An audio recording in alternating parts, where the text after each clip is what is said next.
Nagsimula na nga ang mga banatan at kulitan ng Banateros Brothers sa SMNI kung saan libu-libong mga netizen agad ang tumutok sa kanilang programa. Ilang kilalang personalidad din sa bansa ang nagpaabot ng mensahe ng suporta para sa kanila. Si Hannah Jane Sancho sa detalye.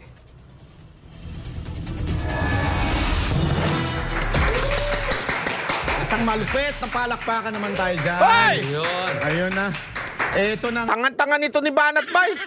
Hindi ko naman kasi alam eh. Sabi ni Boss Dada, hindi pala dapat kami yung papalakpak sila. Pasensya na, walang pindutan eh. Dapat ganon. Sa susunod, SMNI, lagyan nyo ako ng pindutan dyan ha, para pindot ako ng pindot. Kami po ang Banateros at ay, grabe ang pogi naman niya si Paulo Contis. Flawless! Ayan ang tawag na. Before and after. Natanggalin natin. Oh. Before ako nag-Icon Clinic.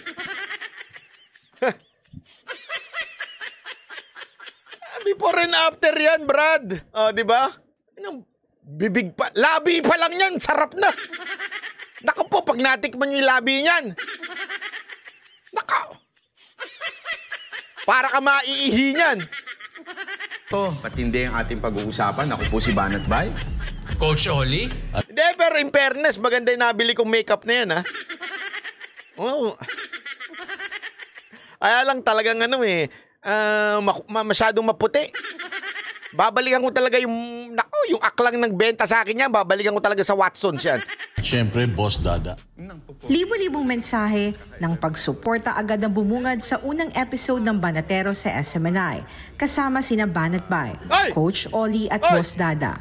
Umabot sa halos 12,000 like. Eto, makinig kayo ha. Alam nyo ba na hindi nila alam na magkapatid kami ni Coach Oli? Ayaw nilang maniwala. Siguro marami sa inyo dito hindi naniniwala, no? Ang sama ng mga ugali nyo. Yun lang masasabi ko sa inyo. Viewers ang peak sa pilot episode. Komento ng ilang mga netizen, hindi sapat ang 1 oras, kaya naman sana ito'y humaba pa. Unang araw pa lang, 6. Pero tingnan nyo naman, sino mas pogi sa kanilang tatlo? Tingnan mo naman, sino flawless dyan? Oh, sige, sabihin nyo, bumoto kayo ngayon. Moderator i-kick nyo yung mga magsasabing si Coach Oli at si Boss Dada. Tingnan nyo sa tatlo na yan, sino ang flawless? Sila kitang-kita nyo yung mga nag-shine sa mga mukha nila. Yung mga oily faces nila. Tingnan mo naman yung nasa gitna. Artistahin ang dating. Huwag nyo na lang titignan yung leeg. Huwag nyo nang tingnan yung leeg. Kasi magkaiba kulay eh. Tingnan nyo lang yung mukha. Flawless. Sikagad ang programa ng may init at mabibigat na usapin ngayon sa bansa. Paano ba naman sina Davao City Mayor Baste Duterte at dating Bureau of Corrections Chief Gerald Bantag ang unang sumalang sa programa? Sumentro sa usapan ng kampanya kontra iligal na droga, ang gyerang kamakailan lang ay dineklara ni Mayor Baste sa Davao. Hindi, alam nyo, kung hindi nyo naman ako napapanood ng live, hindi nyo naman mapapansin.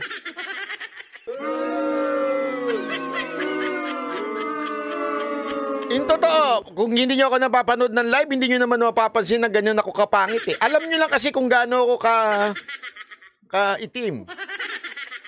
Isa personal. Alam nyo kasi kung gaano ako ka-itim. Pero kung hindi nyo alam na gaano ako ka-itim, madadaya ko kayo eh. Kaya ganyan ang mga artista. Wag nyo akala nyo mga flawless yung mga artista. Si Alden. Diba? Ano ngayon si Alden? Trending na trending si Alden ngayon dahil meron pa silang pautot ni Katniel.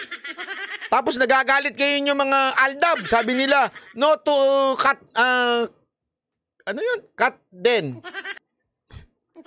Yeah? Tuloy. Sige, sabihin natin Davao, may mga rape cases, may mga Bakit yung war on drugs, doon pa sila nag-react? Na pwede naman na, these are people that are selling drugs. Sinisira yung mga community. And yet, dyan pa sila mag-react. Samantala, sa gitna man ng kontrobersya, hindi rin napigilan ni Bantag na magpahayag ng kanyang mga saloobin. Oo nga, hindi niya napigilan tumawag sa SMNI. Ulitin natin ha. Are you listening, DOJ?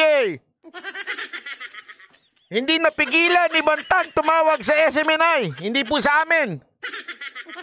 Sa mga nangyayari ngayon sa bansa, pinuri din niya ang hakbang ni Mayor Baste sa hakbang na ginawa nitong war on drugs. Kasi nga, alam naman natin ang mga nangyayari. Sa tanong naman kung anong reaksyon ko dun sa ginagawa ni Mayor Baste, ay napakaganda yan. Kasi nga yan yung mga hiling namin o ako mismo at ng taong bayan na nagustuhan yung ginawa ng tatay ni Digong, tatay niya, si PRRD nga, Mayor Digong. Nagustuhan ng marami. Sino bang may ayaw na nakakalakad ka na sa rekto ng wala kang pangamba, na may snatchan ka, wala na yung mga adik na naglipa na, hindi lang sa rekto, kundi sa buong, sabihin natin, buong Pilipinas, hindi man 100%, pero talagang nagkaroon tayo ng katahimikan pagdating dyan sa dulot ng illegal na droga. Kaya, saludo ako kay Mayor Baste. Gustong-gusto ko yan. Ngayon kung tatakbo sana ng presidente ngayon yan, iboboto ko kagad siya. Naging mainit rin ang banatan sa usap-usapan ngayon na operation document na inilabas ng political vlogger na si Maharlika sa social media. Ito'y patungkol sa umano'y paggamit ng Pangulong Bongbong Marcos ng illegal na droga sa isang lugar sa Makati City. Antayin po natin. Tingnan po natin si BP Sara. No? So, Kung anong kanya masasabi. doon po tayo. Ikaw, Boss Dada. Well, ako, itong balitang ito, kasi para sa akin, Parang kagalang-galang si Dada dito, no? Parang hindi makabasag pinggan. Ayan. Hoy, Dada! Mapagpanggap ka, ha?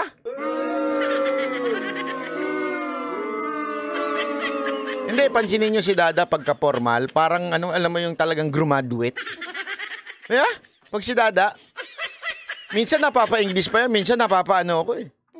Ito, English speaking tong animal na to, ah. May pagka ganun, eh. Yeah? Napapa-English. Ay, nako.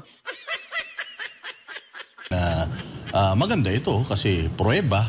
Pero ang tanong kasi is, gaano ba accurate itong papel na ito? Ito ba ay kasi alam naman natin na dininay ito ng PIDEA. Sinasabi nga nila na wala daw ito sa kanilang records at imposible daw po. Yung dalawa nag-iingat pa sa komento, eh. Alam mo, sabi ko dyan, eh. Tinanong ko, ano masasabi nyo tungkol dyan sa dokumento na yan? Si Coach Oli, depende ko anong ni Baby Sara Duterte. Eto naman isa. Alam mo yung safety. Kasi siyempre, mahirap pagka binanatan si Maharlika. Alam mo naman, napakaraming panatiko niyan. Yung mga daming kulto niyan, eh. Marami naman talagang kulto si Maharlika, eh. Kaya lang, alam mo, pag mga ganyan talaga, kaya ayoko mag-comment, eh. Minsan talaga gusto kong tanungin sila, eh. Sigurado ba kayong gusto nyo ako mag-comment dyan?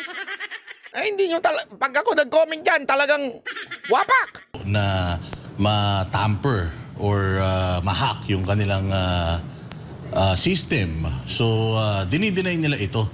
Pero, nakukulangan kasi yung mga netizens, marami tayong nababasa sa social media na hindi pwedeng basta denial lang. No, syempre kailangan. Alam mo, gigil na ako dyan, eh. Kasi, alam mo yung pakiramdam ko na, mali talaga, eh.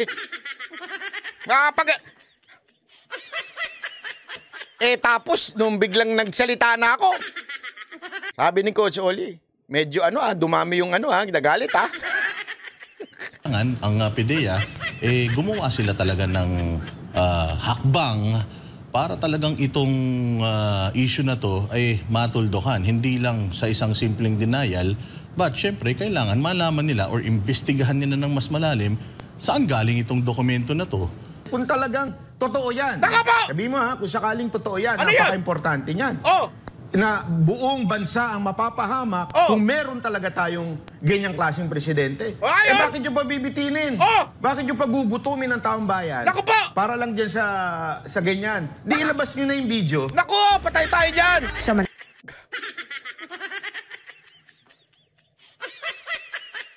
Ang dami nagagalit sa'yo, banat pa eh.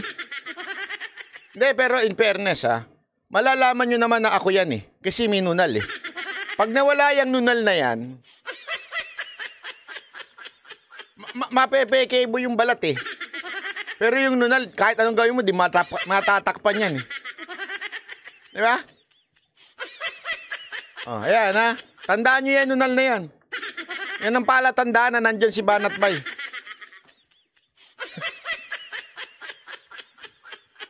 Bibitinin.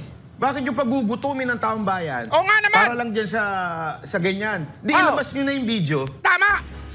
Samantala, nagpaabot naman ng pagbati at support ang ilang kilalang personalidad sa pinakabagong programa sa SMNI ng Banateros Brothers. Nako! Assalamualaikum po. Pagbati po sa aking mga kaibigan na Banateros. Nako! Si Banat Bay, Coach Oli, at Boss Dada. Nako! Sa inyo pong bagong show. Ito po ang magiging boses ng mga ordinaryong Pilipino. Boses na walang itatago. Yun! Boses na totoo. Congratulations sa inyo, Banat Bay, Coach Oli, at Boss Dada. Keep it up. I wish you all success and good job. Mag-iingat kayo and may God continue to guide and bless each and every one of you. Congratulations to Byron, Lord Oliver, and Darwin on Sino yung Byron na yun? Ito naman si Atty. Vicky. Sinong Byron? your new show, Banateros in SMNI. As members of the Fourth Estate, you hold a special place in our community that comes with a big responsibility. Use your influence as a venue where intelligent views and elevated public discourse may take place so that public opinion may shape free from unwarranted pressure and influence. Masaya ko pong binabati ang ating mga Banateros. Sabi ni Brian Ike, dapat nagbabasa kayo ng comment. Actually, yan talaga yung plano. Kaya lang sa sobrang bilis ng comment, wala na kaming mabasa. Totoo, walang biro ho. Hindi ako kami nagbibiro. Ang bilis ho nung comment eh. Nung talagang, ganun na yung mata ko, gumagano-gano, bumilog-bilog na yung mata ko eh. Siguro sa susunod, pagka katanong sasabihin natin sa SMNI na sila nang bahala mamili ng babasahin naming comment. Kasi hirap basahin eh. Na sina Banat Bay, Coach Oli at Boss Dada sa inyong bagong programa sa SMNI na magiging kasama natin tuwing Martes at Huwebes mula alas 8 hanggang alas 9 ng gabi simula April 2. Sa pamamagitan ng inyong programa, inaasahan kong marami pa tayong kababayan ang magiging mas mapanuri at matalino sa pagtanggap ng balita. Sige, papa-slow mode ko. Alam kong hindi ito madaling gawain, ngunit sa inyong dedikasyon at pagsusumikap, tiyak akong magtatagumpay ang programa. Congratulations, Banateros, sa new show niyo sa SMNI. Mabuhay kayo. Mapapanood ang mainit na talakayan ng Banateros sa SMNI Ayun na. Martes at Huwebes, live. Habang mayroon naman itong Ay, ang pogi! Ang pogi-pogi niyan! replay tuwing Miyerkules at Biyernes. Sabi sa akin nung kumukuha, gumanong ka. Sabi ko, hindi ko kayang isara. Medyo malaki na yung tiyan ko tsaka yung dede ko eh. Basta gumanong ka. Sige na nga. Alas 8 ng gabi. Para sa Diyos at Pilipinas kumahal. Ito si Hannah Jane Sancho, SM9 News. Ayun na. O, di ba? O, di bukas sana manood uli kayo ha. Kasi pag di kayo nanood bukas, wala na. Baka wala na. Baka wala nang wala nang susunod. Naiipit yung naiipit kasi. Si Cass Janet hindi man lang bati na. Wala na. Alam mo, gusto ko nga i-guess to si si Ibana na totoo ba? Totoo ba at saka kayo nung isang mayor? Wag na, baka mamaya papagalitan pa ako nung nanay niya.